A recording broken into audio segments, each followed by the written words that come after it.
Hello, good morning, Radhe Radhe दोस्तों। स्वागत है आपका मेरे एक नए स्टडी ब्लॉग में। थक गए हो तो सोचो, उसी थकान के पार तुम्हारा सपना खड़ा है। हर बार गिरना भी जरूरी है, जिससे कि अगली बार उठने की हिम्मत थोड़ी और बड़ी हो जाए। ये मोटिवेशन कोड मेरा उन दोस्तों के लिए है जो कहते हैं कि हम डिमोटिवेट हो जाते हैं। हम डिमोटिवेट होते हैं तो हमें खुद को रीस्टार्ट करना है, दोबारा से अपने अंदर एक एनर्जी, एक ऊर्जा को भरना है कि हाँ, हमारा सपना है, हमें उसे पूरा करना है। वो सपना हमें जिंदगी में एक नया मुकाम देगा, एक नई पहचान देगा। तो फिर क्यों ना लड़े हम उस सपने के लिए, क्यों कोशिश ना करें हम अपने सपनों के लिए। हम जिंदा हैं तो हर दिन स्ट्रगल करना होगा, हमें हमारे सपनों के लिए जीना होगा। डिमोटिवेशन के लिए हमारी लाइफ में कोई जगह नहीं है। वो भी क्या जिंदगी है कि बस वही एक रूटीन है, कुछ अचीव करना नहीं है, कुछ करने को नहीं है कि बस उठना है, फिक्स टारगेट है कि हाँ हमें बस खाना बनाना है, खाना है, सो जाना है, पूरा टाइम इस तरह से वेस्ट करना है। उससे तो बेस्ट है ना कि हम एक टारगेट बना लें कि हाँ हमें इस चीज़ को अचीव करना है। हम अचीव कर लेंगे, अपने सपने को पूरा कर लेंगे, तो उससे हमें एक नई पहचान मिलेगी। और वैसे भी बोलते हैं ना कि इंसान का जन्म बहुत उससे मिलता है। अगर हमें ये जन्म मिला है तो कुछ करने के लिए मिला है, उसमें डिमोटिवेशन के लिए कोई टाइम नहीं है। अगर हम अभी डिमोटिवेट हो गए तो ये लाइफ निकल जाएगी, और लाइफ निकल गई तो सिर्फ रिग्रेट रह जाएगा। तो कल लाइफ में रिग्रेट करने से अच्छा है कि आज हम कोशिश करें, एक ऐसी कोशिश जिसमें हम हर दिन खुद को एनर्जेटिक रखें, हर दिन हमारी एक नई ऊर्जा के साथ उठें कि हाँ आज हमें ये अचीव करना है, हमें इसके लिए सक्सेस पानी है। मेरे 2 छोटे छोटे बेटे हैं। जब मैं उन्हें सुबह बोलती हूँ कि बेटा स्कूल जाना है, तो उन्हें जब नींद आ रही होती है तो बोलते हैं नहीं माँ आज स्कूल नहीं जाना है, बताओ छुट्टी है कि जाना है। मैं बोलती हूँ नहीं बेटा स्कूल जाना पड़ेगा। अगर एक बार उनको उठा देती हूँ तो वो इतने एक्साइटेड होते हैं स्कूल जाने के लिए, फिर उन्हें सब कुछ याद आने लगता है कि हाँ उन्हें स्कूल जाना है, स्कूल में मस्ती करेंगे, उस स्कूल में गेम्स खेलते हैं, वो इंजॉय करते हैं, तो उनको एक्साइटमेंट होने लगता है और वो फटाफट तैयार होते हैं और स्कूल चले जाते हैं। ऐसा ही हमारे साथ होता है कि जब तक हमें लगता है कि यार नहीं हम सोना है, नींद आ रही है, अगर हम उस आलस को 1 मिनट के लिए कंट्रोल करके हम उठ जाएंगे, उठकर हमने मुँह हाथ धो लिया, फ्रेश हो गए, उसके बाद हमें ना नींद आएगी उसके बाद, क्योंकि हमें हमारा टारगेट याद आ जाएगा, हमें हमारे सपने याद आ जाएंगे, हम जिन सपनों के लिए स्ट्रगल कर रहे हैं हम उन सपनों के लिए वर्क करने बैठ जाएंगे। उसके बाद नींद का तो नामो निशान ही नहीं आएगा। उसके बाद हमें नींद क्यों आएगी? क्योंकि उसके बाद हमें हमारा सपना याद आ जाएगा। तो डिमोटिवेशन होने का तो उसके बाद कोई मतलब ही नहीं बनता है, क्योंकि जब हमारे सामने हमारे सपने हैं, हमारा टारगेट है, हम उसको अचीव करने के लिए उठ गए हैं, कोशिश कर रहे हैं, तो डिमोटिवेट हम कभी नहीं होंगे।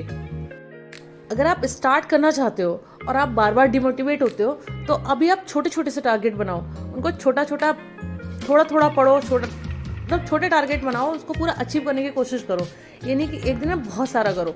और छोटा जब अचीव कर लोगे तो अंदर से खुद ही खुशी होती है कि हाँ हमने आज इतना पढ़ लिया, इतनी खुशी हुई। वैसे भी बुक्स एक ऐसी फ्रेंड्स हैं जहाँ तुम्हें बहुत सारी नॉलेज मिलती है, पर नेगेटिव कमेंट्स में कोई नहीं मिलते।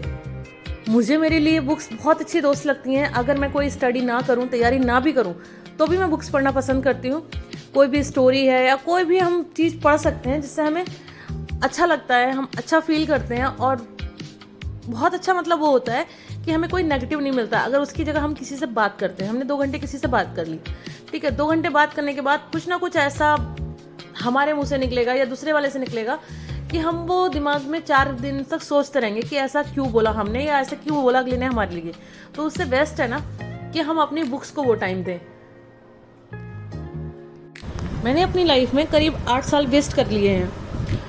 कुछ साल मेरी हेल्थ की वजह से वेस्ट हुए, कुछ साल मेरे नेगेटिव सोच की वजह से वेस्ट हो गए कि किसी ने मुझे कुछ कह दिया तो मैं रोती रही, उस चीज़ में मेरे वेस्ट होते गए।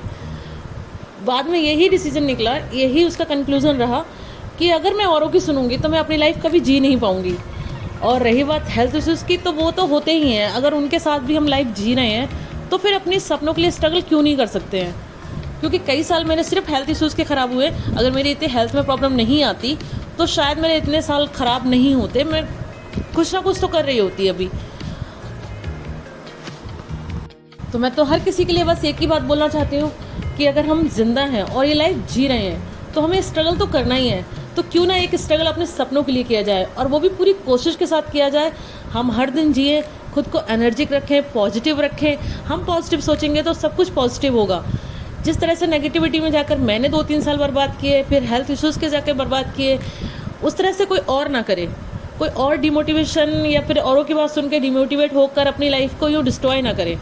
लाइफ में आगे बढ़ना, स्ट्रगल करना, सक्सेस को पाना और कुछ अचीव करना, यही ज़िंदगी है। क्योंकि हमें कुछ ना कुछ अचीव हर दिन करना है। ज़िंदगी हमें दी ही भगवान ने इसलिए है क्योंकि हम कुछ अचीव कर सकें, कुछ अच्छा कर सकें और हर दिन को एक एंजॉय की तरह जी सकें। हर दिन एंजॉय करके अपनी लाइफ को जिएंगे तो लाइफ ही कुछ अलग होती है। मेरी हेल्थ में अभी भी कभी कभी प्रॉब्लम हो जाती है, कभी सर में दर्द हो जाता है, कभी कमर में पेन हो जाता है, अभी भी काफ़ी प्रॉब्लम्स हो जाती हैं, लेकिन मैं उनके साथ भी अपनी स्टडी को ज़्यादा वीक करने की या फिर छोड़ने की कोशिश कभी नहीं करती हूँ। सारे कामों को खुद मैनेज करती हूँ। मॉर्निंग में उठना, अपनी स्टडी को टाइम देना, फिर बच्चों के लिए उठाना, उनको स्कूल के लिए रेडी करना, स्कूल भेजना, उसके बाद में अपना फिर स्टडी कंटिन्यू करना, फिर लंच, दोपहर का खाना बनाना, फिर बच्चों को स्कूल से लेकर आना, उनको खाना खिलाना, खुद खाना खाना, उसके बाद थोड़ा सा रेस्ट करके फिर स्टडी तैयार करना। स्टडी करने के बाद फिर बच्चों को रेस्ट करके, बच्चे भी थोड़ी देर सो जाते हैं दोपहर में, दिन बड़े होने लगे, अब गर्मी होने लगे तो सो जाते हैं स्कूल से आके। वैसे बच्चे स्कूल में मस्ती करने के बाद थोड़ा थक जाते हैं तो सो जाते हैं। तो सोने के बाद फिर उनको उठाकर उनको होमवर्क कराना, उनके होमवर्क में भी 1-1.5 घंटा निकल जाता है। तो इस तरह से मैं भी हर काम को मैनेज करती हूँ। फिर बच्चों को होमवर्क करने के बाद, छोटे बच्चे हों तो उनके साथ में और भी काम, खेलना भी होता है बच्चों को बाहर जाके, तो भी आपको टाइम देना है। तो हर चीज़ को मैनेज करना है और ये चीज़ें हम मैनेज करते हैं तो हमें अच्छा भी लगता है और थोड़ी हमारी लाइफ भी अलग सी होती है, एक्साइटेड होती है। अगर सोच लो कि हमारी लाइफ में बच्चे ना हो या फिर हमें कुछ करना ही ना हो तो सिर्फ हमारी लाइफ कितनी सिमट के रह जाएगी, एक लिमिट हो जाएगी कि बस हमें इतना ही करना है, उसके अलावा कुछ नहीं करना है। तो ऐसी लाइफ तो जीना बहुत ही मतलब बोरिंग जैसा होगा। हर दिन अपने लिए कोशिश करो, अपनों के लिए जियो और हर दिन को एंजॉय करके जियो।